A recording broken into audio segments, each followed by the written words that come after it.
ದೇವರೇ, ಹೀಗೆ ಬೇಡದಿಲ್ಲ ಅಮ್ಮ. ನಾನು ನಿಮ್ಮ ನಿಮ್ಮ ಗಂಡ. ಏನು ಮಾತಾಡ್ತಾ ಇದ್ಯಾ? ಅಲ್ಲಮ್ಮ, ನಾನು ನಿಮ್ಮ ಗಂಡ ಜೊತೆಯಲ್ಲೇ ಎಲ್ಲಿಗೆ ಹೋದದ್ದು? ಯುದ್ಧಕ್ಕೆ ಹೋದದ್ದು. ಯುದ್ಧಕ್ಕೆ ಹೋದದ್ದು? ಈಗ ಅಲ್ಲ, ಯುದ್ಧದ ಸುದ್ದಿಯೇ. ಹೌದಾ? ಸುದ್ದಿಯೇ ಇಲ್ಲ. ವಿಚಾರವನ್ನು ನಿನ್ನಲ್ಲಿ ಕೇಳಬೇಕು ಅಂತ ಉಂಟಾಗಿದ್ದೇನೆ. ಏನಾಯಿತು? ಲಾಲಿಸಬೇಕಮ್ಮ. ಲಾಲಿಸಬೇಕು ತಾಯಿ, ಅದರ ಮಾಡಿ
ಅಷ್ಟು ದೂರದಿಂದ ಬಂದವನಲ್ಲವೇ ನೀನು? ಆಯಾಸಗೊಂಡು ನಾನು ಉಸಿರು ಹಿಡ್ಕೊಂಡು ಸಮಾಧಾನದಲ್ಲಿ ಇಲ್ಲಿಗೆ ಬಂದದ್ದೇ ಹೆಚ್ಚು. ಹೌದಾ? ಅಮ್ಮ, ಏನಾಯಿತು? ಹೇಳುತ್ತಿದ್ದ ಅಮ್ಮ. ಏನು ಯುದ್ಧವಾಗಿದೆ? ಯುದ್ಧ. ನಾನು ನಿಮ್ಮ ಗಂಡ ಸ್ವರ್ಗಲೋಕಕ್ಕೆ ಹೋದದ್ದು. ಹೌದು, ಸುರಪುರಕ್ಕೆ ಬೆರೆದವರಲ್ಲವೇ? ಹೌದು, ಅಲ್ಲಿ ಸೂರಪ್ಪ ನಾಯಕ. ಸುರಪ್ಪ, ಸುರಪಾಲ, ಸೂರಪ್ಪ ದೇವೇಂದ್ರ, ಅವನೇ. ಅವನು ಯುದ್ಧಕ್ಕೆ ಬಂದ. ಯುದ್ಧಕ್ಕೆ ಬಂದ? ಅವನಲ್ಲ, ಮೊದಲು ಅಷ್ಟ ದಿಕ್ಪಾಲಕರು. ಮೊದಲು ಅಗ್ನಿ ಅಗ್ನಿ ಅಗ್ನಿ ಬಂದ.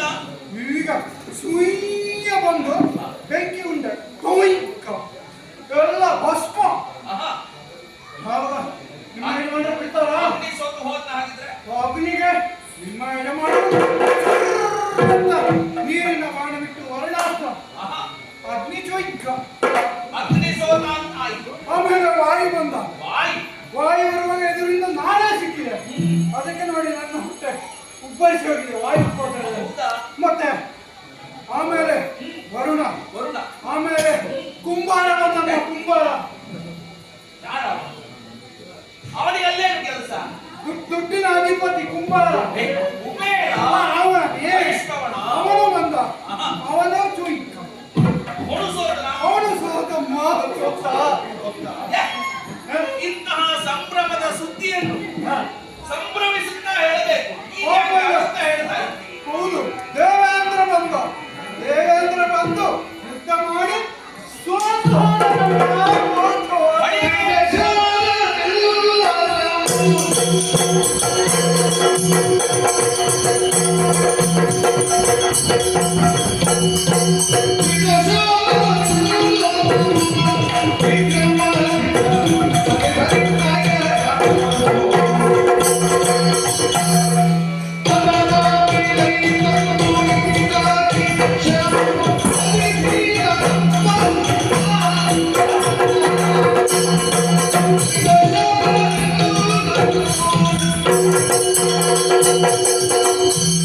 ಅಷ್ಟದಿಕ್ಪಾಲಕರಾದಿಯಾಗಿ ದೇವೇಂದ್ರನನ್ನು ಹೊಡೆದುರುಳಿಸಿದ ಅಂತಾದ ಮೇಲೆ ಎಲ್ಲ ದಿಕ್ಕುಪಾಲಾಗಿ ಓಡಿದರಮ್ಮ.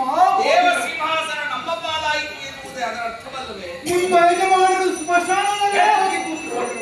ಸಿಂಹಾಸನವನ್ನೇ ಅದುವೇ ನಮ್ಮ ಬಾಯಿ ಅಷ್ಟೆಲ್ಲ ಬರುದಿಲ್ಲ ಅಮ್ಮ. ಅದಕ್ಕೆ ಹೇಳುದು 4 ಅಕ್ಷರ ಹೆಚ್ಚಿಗೆ ಕಲಿಬೇಕು ಅಂತ ಹೇಳುದು. 4 ಅಕ್ಷರ ಹೆಚ್ಚಿಗೆ ಕಲ್ತ್ರೆ ನಾನು ಮಂತ್ರಿ ಆಗ್ತಾ ಇದ್ದಲ್ಲ, ದೂತ ಆಗ್ತೇನಮ್ಮ.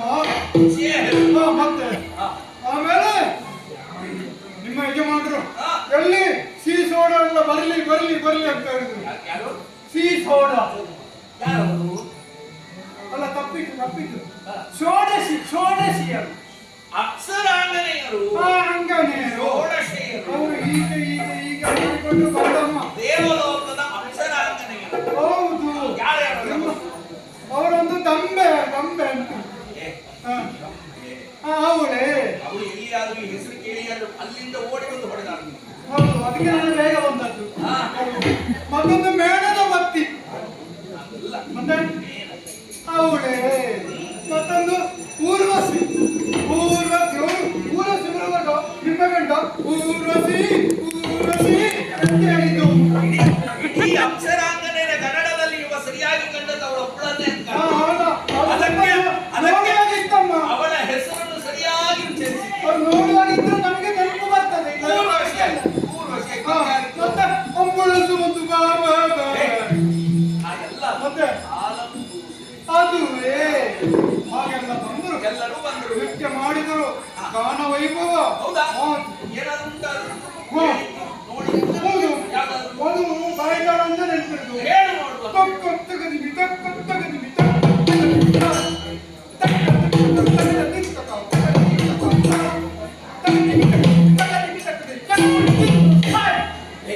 ಕೊನೆಗೆ ಅದನ್ನದಿದ್ದಂತ ಕೊನೆಗೆ ಚಕ್ಕುಲಿ ತಿಂದು ಸಾಯುತ್ತಾರೆ. ನಾನು ಕಿವಿಯಾರ ಕೇಳ್ತೇನೆ. ಆದೀತು ಮಹಾರಾಜ. ಕೇವಲ ವಿನೋದಕ್ಕೆ ಆಡಿದಂತಹ ಹೌದೌದು, ಅವಾಗ ನಾವೆಲ್ಲ ಸಂತೋಷದಿಂದ ಇದ್ದೆವು. ಈ ಸಂಭ್ರಮಿಸುವ ಸ್ವಲ್ಪ ಪಾನಕ್ಕೆಲ್ಲ ಕುಡಿತಾ ಇದ್ದೆವು. ಆವಾಗ ಏನು ಮಾಡುದಮ್ಮ, ಏನಾಯ್ತು? ಯಕ್ಷ ಬಂದ ಯಕ್ಷ ಈಗ ಮಾಡಿಕೊಂಡು ಬಂದಮ್ಮ. ರೆಕ್ಕೆ 2 ಉಂಟು. ಯಕ್ಷರಾಜ ಪಿಂಗಳ ಅವನು ಬಂದು ಏನಾಯ್ತು? ನಿಮ್ಮ ಗಂಡನ ಹತ್ರ ಏನು ಕೂತಿದ್ದು ಆಮೇಲೆ ಅವನು ನಿಮ್ಮ ಯಜಮಾನರ ಹತ್ರ ಹೇಳಿದ್ದು, ಸುರಲೋಕದಲ್ಲಿ ಕುಳಿದಂತಹ ಸುರೆಯನ್ನೆಲ್ಲ ಇಳಿಸ್ತೇನೆ. ಸರಿಯಾಗಿ ಮಾತಾಡಾಯ್ತಾ? ನಿಮ್ಮ ಯಜಮಾನರ ಹತ್ರ ಹೇಳಿದ್ದು. ಅಲ್ಲಿ ಅಲ್ಲಿದ್ದು ಇಲ್ಲಿ ಹಾಗೆ ಈಗ ತಾನೇ ಬಂದ ಸುದ್ದಿ. ಆಮೇಲೆ ಏನು ಮಾಡುದು, ಇಳಿಯುವುದಿಲ್ಲ ಅಂತ ಹೇಳುದು. ಕಪಾಳಕ್ಕೆ ಬಾರಿಸ್ತೇನೆ ಅಂತ ಹೇಳುದು. ನೋಡ ಬಾರಿಸಂತ ಅಷ್ಟು ಧೈರ್ಯವಂತ ಅವನು ಬಾರಿಸಿ ಮಾಡಿಸಿದ್ದ. ನಿಮ್ಮ ಯಜಮಾನರು ಹೇಳ್ತಿರ್ಲಿಲ್ಲ, ಸುಮ್ಮನೆ ಬಿಟ್ಟ. ಅಲ್ಲೇ ಕೂತ್ಕೊಂಡ್ರು ಪಚಕ್ ಅಂತ. ಕುಡಿಕೆಯನ್ನು ಉಂಟು ಮಾಡುವ ತಲೆ ನಾನು ಈಗ ನೋಡಿದೆ, ಈಗ ಕುಡಿಕೆ ಏನಾದ್ರು ಒಂದು ಮಾಡ್ತಾರೆ ಇವರು ಅಂತ ಹೇಳಿ ಅಲ್ಲಿ ಕುಡಿಕೆಂದ ಪಚಕ್ ಅಂತ ಮೇಲೆ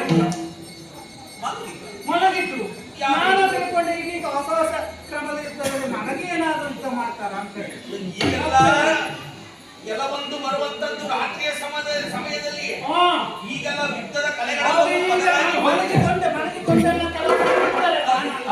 ಹೌದು, ಒಮ್ಮೆ ಎಲ್ಲ ಕತ್ತಲೆಯಾಗಿಸಿ ಹೌದು. ಮಾಡಿ ಬಿಡುವಾಗ ಅವರ ಹಿಂದಿಂದ ಬಂದು ಜೊಂಬು ಅಂತ ಬಿಡ್ತಾರೆ ಕೆಲವು. ಈಗೆಲ್ಲ ಎಲ್ಲಿ ಹಿಂದಿಂದ ಮುಂದಿಂದ ಮೇಲಿಂದ ಕಟ್ಟಿದೆ ಎಲ್ಲಿಂದ ಬಿಡುತ್ತೆ. ಜಾಗೃತಿಯಾಗಿತ್ತು. ಹೌದೌದು. ಮಲಗಿದ ಹೋಗ್ತಾ ಇದೆಯಲ್ಲ, ಏನ್ ಮಾಡುದು? ಮಲಗಿ ನಾನು ನೋಡಿದೆ, ಏನು ರಾಯರೇ ಹೇಳಿ ರಾಯರೇ, ನಾನು ಬೇರೆ ಆಗ್ತೇನೆ ಅಂತ ಹೇಳಿದೆ. ನನ್ನ ಎಬ್ಬಿಸಿದ್ರು, ಮಾತಾಡುದಿಲ್ಲ, ನೀರು ಕುಡಿಸಿದೆ, ಏನಾಗಲಿ. ಮತ್ತೆ ಹೀಗೆ ಮೂಗಿಗೆ ಕೈ ಇಟ್ಟು ನೋಡ್ತೇನಮ್ಮ, ನಿಮ್ಮ ಗಂಡ ಸತ್ತೇ ಹೋದ.